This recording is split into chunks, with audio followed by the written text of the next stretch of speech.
Shalom, shalom. On va faire face à l'Est. Tout d'abord, je me rends gloire hommage à Yahweh, Bahashim, Yahusha, Bahashim, HaKodash. Shalom aux élus et double honneur et respect aux apôtres et aux aînés de Great Millstone. Et salutations aux croyants et aux croyantes.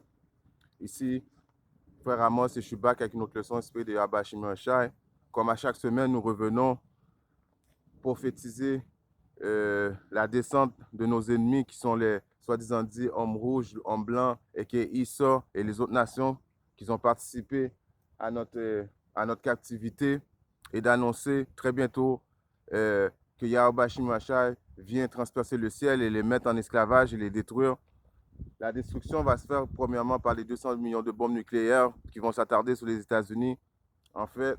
Et il y a les chariots de l'Éternel qui envoient un feu désastreux qui va faire périr l'impie. Et il ne faut pas oublier que Yahweh Shimashai est le Seigneur des armées, de toutes les armées, que ce soit des animaux, et que ce soit de toutes sous et en dessous de la terre. Donc, il va utiliser toutes ces ressources pour faire périr l'impie.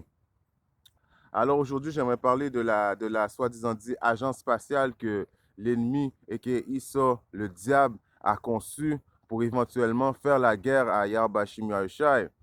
Et ce n'est plus un secret maintenant. Si vous faites Google, vous pouvez voir les informations. Et il s'appelle les gardiens de la galaxie. Et ils sont prêts à vouloir faire la guerre à Yahbashim Yahushai. Et maintenant, il a même déclaré les noms des individus qui vont participer dans cette soi-disant dit corruption qui est ces gardiens de la galaxie. Nous savons très bien qu'ils ne parviendront pas à leur fin. Quand que ces choses vont commencer, l'archange Michel va venir et va venir faire la guerre à l'impie pour éventuellement faire place à Yahweh Shimashai qui va venir nous libérer de cette force du mal qui est Issa, le diable, l'homme rouge. Il va transpercer le ciel.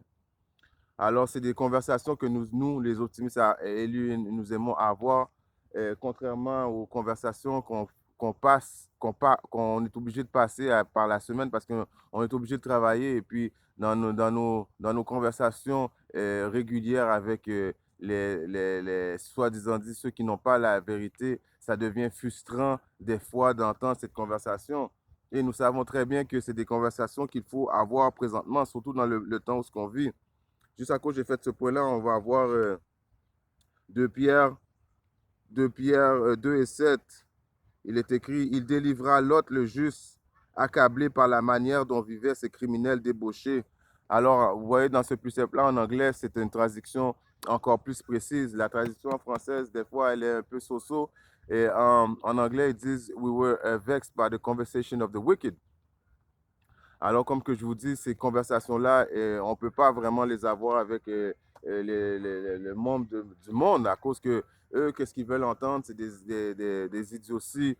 Est-ce que LeBron James est meilleur que Michael Jordan? Est-ce que tu as entendu la nouvelle chanson de Intel Intel? As-tu vu le nouveau Nike Air? Toutes des conversations qui ne vont pas amener le salut. Toutes des conversations abominables. Alors, notre Seigneur Yahweh Shimashai qui va venir et puis transpercer le ciel. Alors, j'ai un précepte pour ça qui démontre bien comment il va faire ça. On va commencer à Apocalypse 19 et 11. Apocalypse 19 et 11, il est écrit: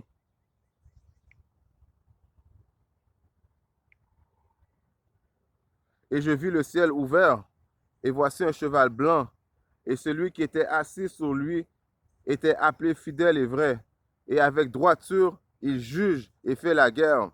Alors, il vit le ciel ouvert. Alors, éventuellement, il y a comme un genre de portail que Yahweh Shimashai va ouvrir. Il va ouvrir le ciel et puis pour venir descendre dans notre atmosphère.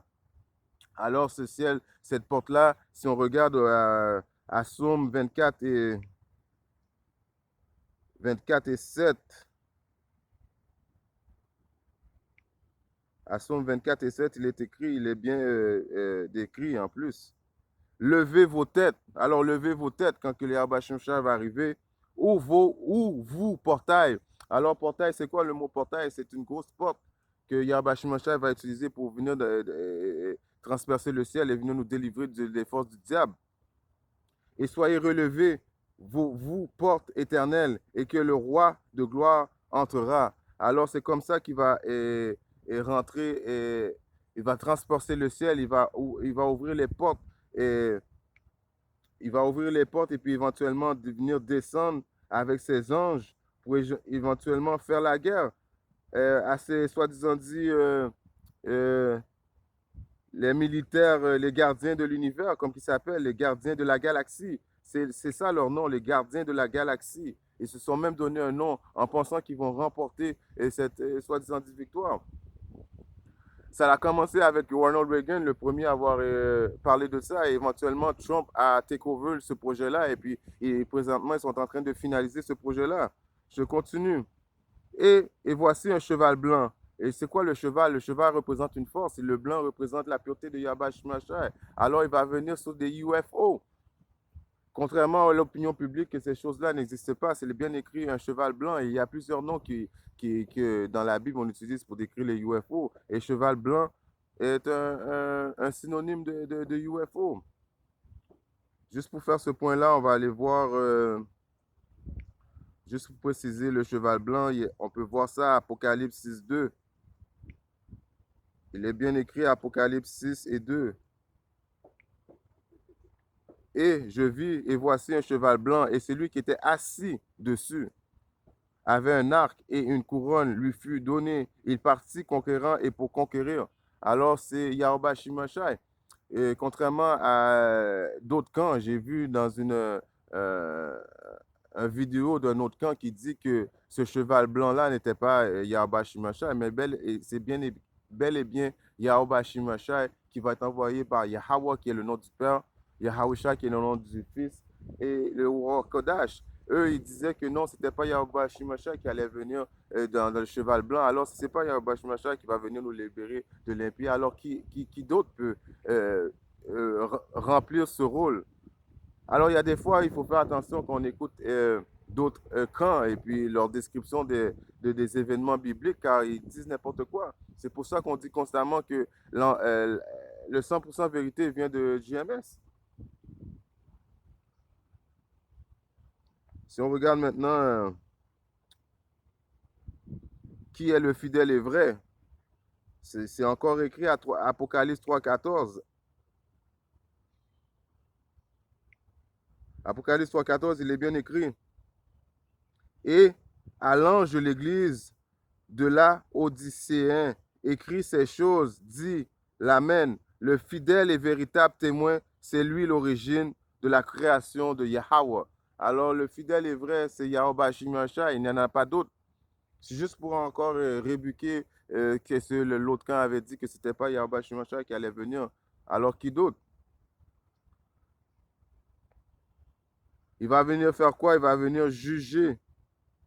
Si on regarde à Isaïe 11 et 14, juste pour faire le point, pour être très spécifique de ce qu'on dit. À Isaïe 11 et 4. Mais il jugera avec réctitude les pauvres et reprouvera avec iniquité les dociles de la terre. Et il frappa la terre par la rouette de sa bouche et fera mourir les malfaisants par le souffle de ses lèvres. Alors, premièrement, il va venir avec un cheval blanc. Il est le fidèle et vrai. Et c'est lui qui jugera avec réctitude les pauvres. Alors, toutes ces descriptions-là représentent Yahweh Shimashai qui va venir transpercer le ciel et venir faire la guerre à leur soi-disant dit gardien de la galaxie, principalement par Eke Isol, le diable, l'homme rouge et les autres nations qui vont participer à cette connerie. Alors, nous savons qu'ils ne vont même pas durer très longtemps pour cette guerre-là. On va parler de ça aussi dans la leçon, mais c'était juste pour vous préciser qui était dans ce cheval blanc, et c'est bien Yahweh Shimashai. Maintenant, allons voir quelques fois comment les chariots de l'Éternel étaient décrits. Ce n'étaient pas des UFO, ce ne sont pas des engins non identifiables, ce sont les chariots de l'Éternel. La même façon il est parti, c'est la même façon il va revenir. Je vais commencer à Actes 1 et 8. Si on regarde à Actes 1 et 8,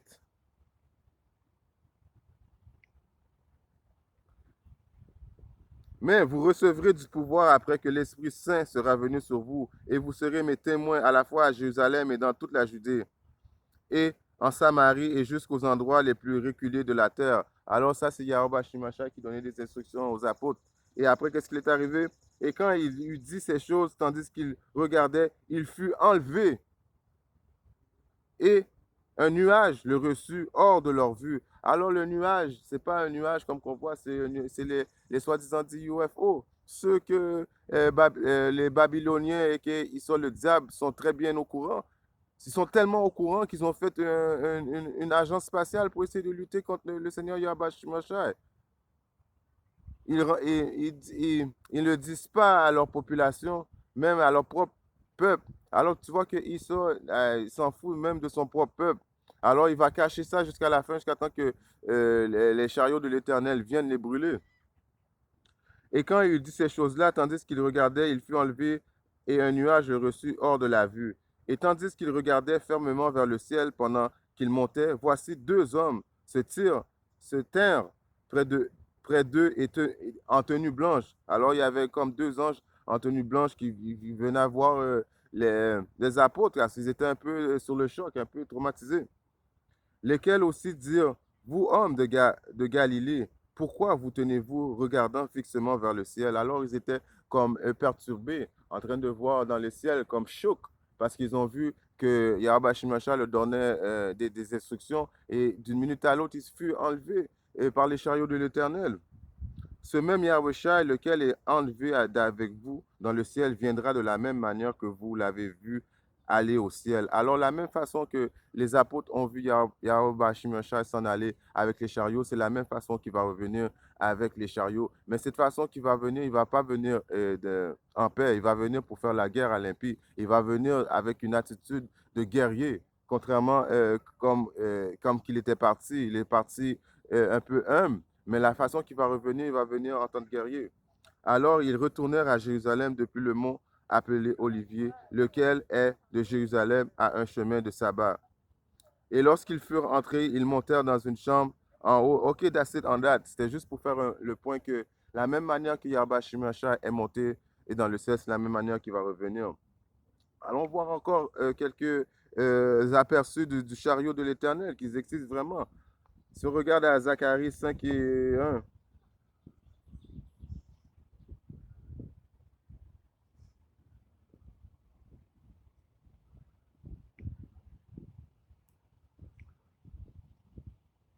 à Zacharie 5 et 1, il est bien écrit. Puis je me retournai et leva mes yeux pour regarder, et voici un rouleau volant. Alors, ce rouleau volant, moi, je n'ai jamais vu des soi-disant pâtisseries qui volent dans les airs. Ce n'est pas un rouleau qu'on mange comme les pâtisseries qu'ils font. Non, c'est un rouleau en voulant dire, décrire encore une fois les chariots de l'Éternel. Il me dit, que vois-tu? Et je répondis, je vois un rouleau volant dont la longueur est de 20 coudées et sa largeur de 10 coudées. Alors, ce rouleau volant qui était assez immense, de 20 coudées et sa largeur de 10 coudées, c'est vraiment les chariots de l'Éternel, comme qui sont en train de monter tout partout dans ce YouTube. On les voit présentement, les chariots de l'Éternel. Alors, ce rouleau, c'est pas comme que je dis une pâtisserie, c'est bel et bien les rouleaux de l'Éternel. Puis il me dit, c'est la malédiction qui sort sur la face de toute la terre, car chacun qui vole sera retranché. Comme il est écrit d'un côté, ce rouleau, et chacun qui jure faussement sera retranché comme il est écrit de l'autre côté. Alors tous ceux qui ont juré faussement sur les soi-disant dit chariots de l'Éternel, tous ceux qui ont participé à participer aux œuvres de l'impie, alors éventuellement, tout simplement vous dire, tous ceux qui n'ont pas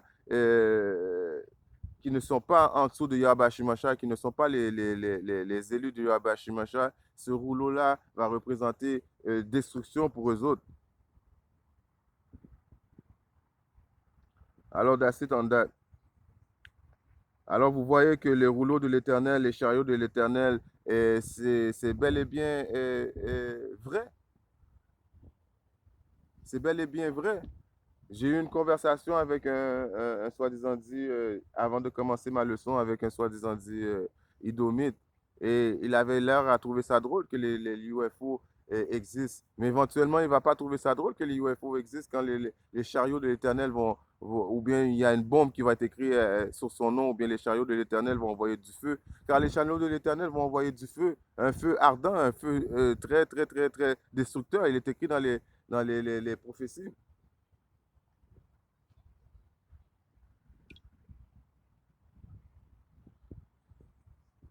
Si on regarde maintenant à Apocalypse 1:7,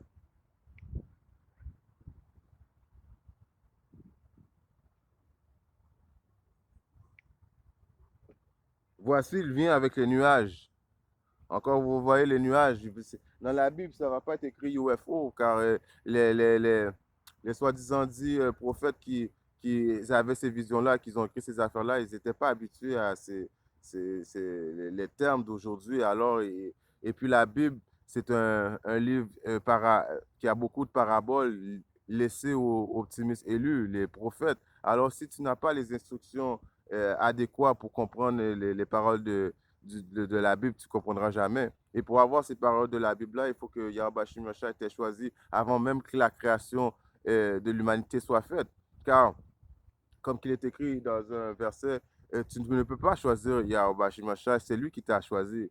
Et comme il est écrit encore dans un autre verset, Yahweh Shemashai nous a formés avant même qu'on soit né pour avoir ces secrets-là, pour être un prophète, pour pouvoir et justement comprendre les paraboles de ce livre-là et puis pouvoir faire des leçons et édifier nos frères et sœurs, essayer de les convaincre de revenir au pouvoir de Yahweh Shemashai pour qu'ils soient protégés, car c'est par le feu la décision va se faire et puis c'est un feu très, très, très, très, très, très, très, très chaud, très dangereux.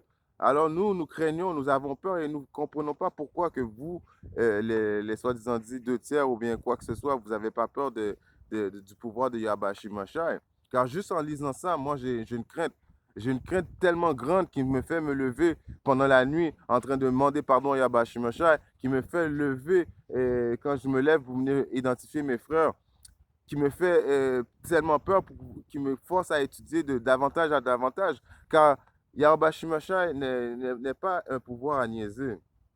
Alors je relis, voici, il vient avec les nuages, et tous les œils le verront, ceux aussi qui l'ont percé. Alors ceux qui l'ont percé vont le revoir aussi, car nous comprenons ces paroles-là que la réincarnation existe. Ça veut dire que ceux qui ont participé à tuer Yahweh Shemashai quand il était sur la terre, ils vont être là aussi. Ils vont le revoir quand il va revenir. Et toutes les parentés de la terre se lamenteront à cause de lui. Alors quand ils vont voir justement Yahweh Shemashai ouvrir les portails du ciel et puis transpercer le ciel pour venir faire la guerre et qu'il soit le diable avec les autres nations et tuer les 2 tiers de notre nation et tuer toutes les impies, ils vont se lamenter, ils vont avoir peur, ils vont demander pardon. C'est là qu'ils vont croire, vu ils ne croyaient pas aux optimistes élus quand ils nous voyaient prophétiser dans les 4 coins du monde. Donc, quand ils nous voient dans ces vidéos-là, ils ne crurent pas. Alors, quand ils vont voir vraiment qu'il va venir c'est là qu'ils vont se lamenter. À cause de lui, oui, certainement, Amen. Alors, rendu là, il va être trop tard. C'est pas rendu là qui est le temps de demander pardon Yahweh Shemashai. Il y a un verset qui dit cherchez Yahweh Shemashai pendant qu'il est là. Présentement, il est là. Les portes sont encore ouvertes. Les portes du salut sont encore ouvertes. Attendez pas que les portes se ferment. Comme l'histoire de Noé, nous connaissons tous l'histoire de Noé. Noé est en train de bâtir l'arche. Et puis tout le monde riait, ça avait l'air bien drôle, ça avait l'air bien drôle, jusqu'à temps que Yahweh Shemashai ferme la porte. Et ils ont commencé à se noyer, commencé à boire de l'eau, s'étouffer. Ils sont morts. Ils n'avaient jamais vu auparavant de la pluie. Alors, ça va être la même affaire, comme qu'ils n'ont jamais vu de leurs yeux les soi-disant UFO qu'ils appellent. C'est la même façon qu'ils vont voir les chariots et ils vont demander pardon. Et puis, c'est un feu qui va tomber sur eux autres. À Matthieu 24 et 27, il est écrit.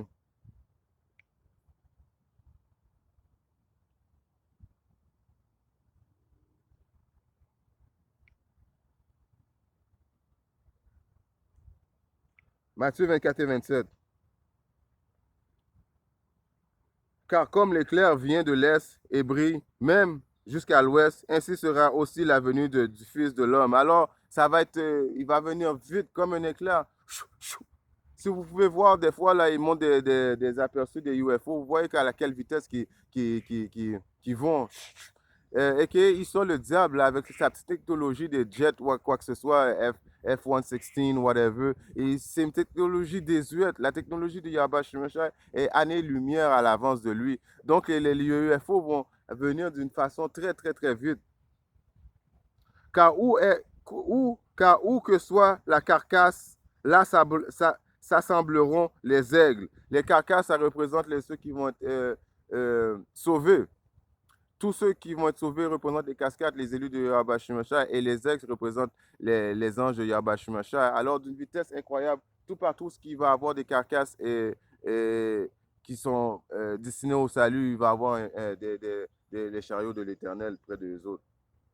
Immédiatement après la tribulation de ce jour-là, le soleil s'obscurira et la lune ne donnera pas sa lumière. Et les étoiles tomberont du ciel et le pouvoir des cieux seront tremblés. Oui, yeah, right, parce qu'éventuellement, il va avoir des bombes nucléaires qui va tomber sur Babylone en premier. Et à d'autres places aussi dans le monde, donc il va faire noir à cause de la fumée et puis de tout ce que ça implique les waves, parce que vous savez que les bombes nucléaires donnent des waves, là, comme genre des résidus épais. Alors, ça va être vraiment terrible. Et lorsqu'apparaîtra le signe du Fils de l'homme dans le ciel, alors toutes les tribus de la terre seront dans le deuil. Alors, ils vont toutes comme, oh my God, quand ils vont s'apercevoir que c'est bel et bien qu'est-ce que les optimistes élus disaient. Ils vont avoir peur, ils vont être en panique. Ils vont voir le Fils de l'homme qui est Abba Shimashai venant dans les nuages, venant encore une fois avec les soi-disant UFO qui sont les chariots de l'Éternel, du ciel avec pouvoir et grande gloire. Et il enverra ses anges avec un grand son de trompette. Ils rassembleront ses élus de quatre vents depuis au bout du ciel jusqu'à l'autre bout. Alors vous avez vu, encore une fois, c'était le point pour le Fils de l'homme venant dans les nuages. Et j'ai un autre précepte qui va démontrer à quelle grosseur qu'il est ce nuage-là. C'est une grosse. Le soi-disant chariot de l'Éternel est tellement immense qu'on ne peut pas voir le début, on ne peut pas voir la fin. Si on regarde justement à Cathesdras 3, 13 et 1, à Cathesdras 13,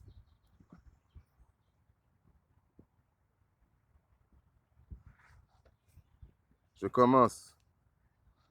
Je vis et voici le vent faisait sortir du cœur de la mer comme la forme d'un homme, et que l'homme lui-même volait avec les nuées du ciel. Alors encore une fois, cet homme qui est sorti, c'est Yahweh Shimashai, il volait avec les nuées du ciel. Les soi-disant UFO que nous savons, c'est les chariots de l'Éternel. Il tournait son visage pour regarder et tout tremblait sous son regard. Partout où parvenait la voix sortie de sa bouche, tous ceux qu'il entendait s'enflammaient comme ce liquéfié, celui que fit la cire au contact du feu. Alors éventuellement, ce feu, c'est quoi? C'est les chariots qui vont envoyer ce feu-là. Alors tous ceux qui vont oser faire quoi que ce soit, Yabashimasha, ils vont comme fondre comme le feu, parce que le feu est très ardent, le feu de l'Éternel des chariots. Après cela, je vis, voici une multitude d'hommes se rassemblaient innombrables des quatre vents du ciel. Alors, ces hommes qui se rassemblaient des quatre vents du ciel, c'est les Édomites qui sont avec les EU, ces associés qui vont essayer de faire la guerre à Yabashimashai. Parce que Yabashimashai va mettre un esprit dans leur cœur pour pouvoir penser qu'ils sont capables de rivaliser contre Yabashimashai. pour soumettre par les armes l'homme qui était monté de la mer. Alors, ils vont essayer, comme que je vous dis, ils vont essayer de mettre Yahweh Shemashai hors d'atteinte, essayer d'anéantir notre Seigneur et Sauveur Yahweh Shemashai. Je vis et voici, il se tailla une grande montagne. Alors, cette grande montagne, c'est le chariot principal, le chariot où ce que Yahweh Shemashai va être. Et s'envola sur elle. Moi, je cherchais à voir la région, l'endroit d'où avait été taillée la montagne et je ne l'ai plus vue. Alors, dans la vision, il a essayé de voir, quand on regarde dans le ciel, on peut voir le début et la fin d'un avion. Mais ce chariot, et on parle de point de vue de la terre, alors il ne pouvait pas voir le début ou il ne pouvait pas voir la fin. Alors, c'était un chariot en haut. Et puis, qui se tenait sur ce chariot-là, c'était Yahweh Shemashai. On continue. Après cela, je vis, et voici tous ceux qui s'étaient rassemblés contre lui. Alors, toutes les Idomites et toutes les armées qui vont essayer de faire la guerre avec Yahweh Shemashai étaient rassemblés contre lui pour le combattre. Tremblaient de peur. Alors, ils tremblaient vraiment de peur. C'est contre leur volonté. C'est à cause que Yahweh Shemashai a dit non, vous n'allez pas reculer. Après tout ce que vous avez fait, après toutes les blablas que vous avez fait, les soi-disant dit vous êtes the shit and all that. Non, non, c'est pas le temps de faire des poussivoles. Maintenant, c'est le temps de réagir. C'est le temps de backer que ce que vous avez dit. Alors, même s'ils avaient peur, Yahweh Shemashai mettait à l'esprit pour que les autres fassent la guerre quand même. Après cela, tremblait de peur, mais osèrent cependant livrer la bataille. Et voici, lorsqu'il vit l'assaut de la multitude qui venait, il ne leva pas sa main. Alors Yahweh Shemashai n'était même pas comme inquiété par tout ça. Yahweh Shemashai. Et voici, lorsqu'il vit l'assaut des multitudes qui venaient, il ne leva même pas sa main. Il ne tenait ni lance ni aucun autre instrument de combat. Je vis seulement de quelle façon il fit sortir de sa bouche comme un flot de feu et de ses lèvres un souffle enflammé de sa langue. Et il jetait un tourbillon d'étincelles. Tout se mélangea, le flot de feu, le souffle enflammé et l'énorme tourbillon. Cela s'abattit sur l'assaut de la multitude qui était prête à livrer bataille et les consuma tous si bien que soudain, de cette multitude innombrable, on ne vit plus que poussière de cendre avec une odeur de fumée. Je le vis et je fus saisi de stupeur. Alors Yahweh Shemashai, quand il a vu ça, il a dit, OK, that's it, vous avez osé essayer de me contester. Alors c'est le feu qui est sorti des chariots de l'Éternel qui a consumé toute cette multitude de soi-disant dit guerriers, de gardiens de la galaxie. Ils ont été tous fondus en poussière. Tellement qu'ils ont été fondus en poussière avec d'une sévérité que même Esdras fut saisi de peur quand il a vu cette vision-là. Après cela, je vis l'homme lui-même descendre de la montagne. Après ça, comme il a détruit tout le monde, il a descendu de la montagne. Yeah, il a descendu de la montagne. Et appelé à lui une autre multitude pacifique. S'approchait de lui des visages innombrables. Certains hommes se réjouissaient, d'autres s'attristaient. Quelques-uns étaient enchaînés, quelques hommes en apportaient d'autres en offrande. Alors ça, et ceux qui étaient contents, c'est nous, les optimistes élus, Yahweh Shemashai, on était contents de voir qu'il a réduit les soi-disant dit, je veux dire, poussiéreux ensemble. Il y en a qui n'étaient pas contents à cause qu'ils étaient enchaînés. Qui était enchaîné? C'était sûrement Rothschild avec sa famille, l'élite. Et Elon Musk et et la reine Elisabeth, ils étaient enchaînés parce que ce sont les premiers qui vont aller en esclavage parce qu'éventuellement, on va les avoir pris de leur bunker ou ce qui se cache et puis les mettre en suggestion. Et il y en a même qui, quand ils ont vu ça, ils donnaient en offrande des sacrifices d'hommes à Yahweh Shemashai pour demander à Yahweh Shemashai pardon. Alors vous voyez que les soi-disant dit chariots de l'Éternel sont bel et bien réels. C'est des prophéties bibliques et c'est des choses qui vont arriver très bientôt. Call Allah Yahweh Shemashai. en espérant que cette leçon a édifié un de mes frères ou sœurs qui part dans le monde. J'aimerais rendre gloire, hommage à Yahweh, Bahashim,